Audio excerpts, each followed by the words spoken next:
Bonsoir Patricia. C'est aujourd'hui la journée de l'innovation.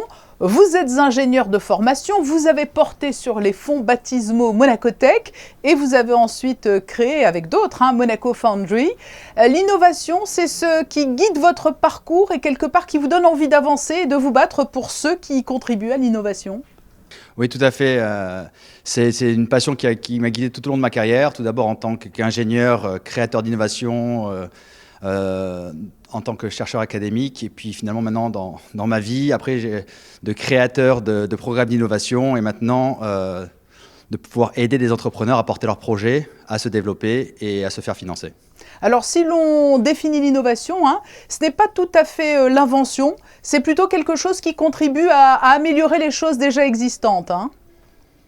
Exactement, on peut voir ça très simplement, c'est quel problème on résout et est-ce que les gens vont apporter une importance au problème que l'on résout. Où en est aujourd'hui la Monaco Foundry que vous avez lancée à Monaco ? On continue de se développer, ça fait 3 ans maintenant qu'on est en activité. On a commencé, on va dire, de manière un peu artisanale à construire notre propre portefeuille de sociétés. Aujourd'hui, on a 18 sociétés en portefeuille dans lesquelles nous sommes actionnaires, un peu partout dans le monde, de la Lettonie aux États-Unis. On a déjà eu 3 exits, on a vendu 3 de nos sociétés, donc on est content, ça montre que le modèle peut créer de la liquidité pour les investisseurs. Et en fait, ça fait maintenant un peu plus d'1 an qu'on travaille à la 2e étape de notre projet, en fait, qui va permettre de porter à l'échelle ce que l'on fait et d'avoir une plateforme et un écosystème. Et en fait, on veut créer un écosystème pour tous les entrepreneurs partout dans le monde.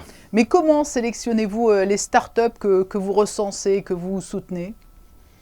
Alors, tout d'abord, exactement, c'est que, comme je vous le disais, on a commencé par être artisanal et donc nous-mêmes de questionner les porteurs de projets, de regarder, de faire des rapports et d'aller regarder leurs données de manière manuelle.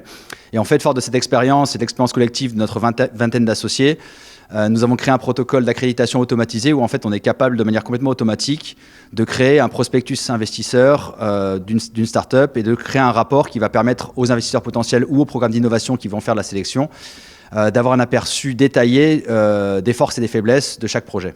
Mais quelles sont, selon vous, les clés pour séduire les investisseurs ? C'est le domaine d'activité qui prime, le produit, l'équipe ? C'est l'innovation, pour en revenir à notre propos de début d'entretien ? Il y a plusieurs critères. Oui, il y a vraiment une approche marché, bien entendu. La question, encore une fois, comme je disais au début, est-ce qu'on résout un problème qui a de l'importance pour les consommateurs ? Est-ce qu'on a une approche qui est locale ? Est-ce qu'on parle d'un marché global ? Donc forcément, un investisseur va être beaucoup plus intéressé par une approche globale. Quels sont les compétiteurs ? Est-ce qu'on est en compétition face à des grandes entreprises qui sont là depuis des années et qui ont des moyens presque illimités ? Ou est-ce qu'on se bat contre des startups ? Ou est-ce qu'on se bat contre personne et uniquement des substituts ? Donc c'est un peu toute cette approche qu'un investisseur va regarder. Bien sûr, ensuite, il y a avant tout l'équipe et la mentalité des fondateurs. Je pense que d'ailleurs, c'est pour ça que nous, dans notre protocole d'accréditation, on incorpore des tests psychométriques. Parce que pour nous, en fait, il y a un équilibre très instable à trouver en tant que fondateur de start-up. C'est-à-dire qu'il faut à la fois avoir assez de passion et de motivation pour continuer à avancer parce que on se mange un peu des baves dans la figure toute la journée, donc il faut continuer d'avancer.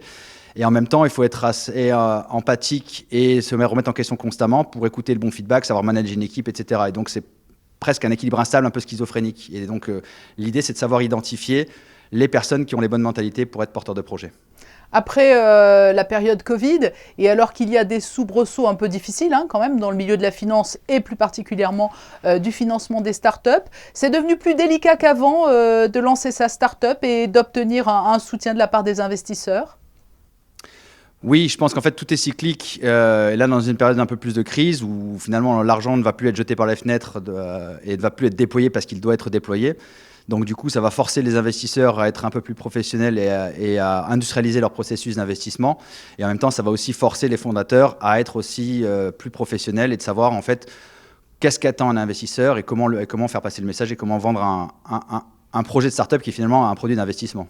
Alors justement, pour conclure, Fabrice Marquet, vous m'y amenez, pour permettre aux start-up innovantes de se développer, quels seraient les principaux conseils que vous leur donneriez ?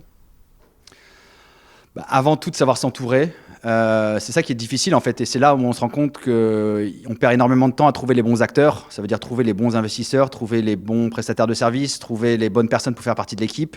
Et c'est un processus aujourd'hui qui est très chaotique, très désordonné, et qui induit une perte de temps vraiment considérable. Et du coup, c'est un peu nous la vision qu'on a sur la plateforme et l'écosystème que l'on crée, c'est de pouvoir faire du matchmaking, d'identifier les acteurs pertinents, d'être l'agent de confiance et de mettre en relation des acteurs qui ont besoin de se parler, et pour qu'en fait, de manière ultime, en fait, on ait plus de startups qui réussissent, et que tous ces processus-là gagnent en temps, et d'automatiser un maximum ce qui peut être automatisable. Merci Fabrice Marquet, cofondateur de Monaco Foundry, d'avoir répondu à ces questions à l'occasion de la Journée internationale de l'innovation. Merci beaucoup, Patricia.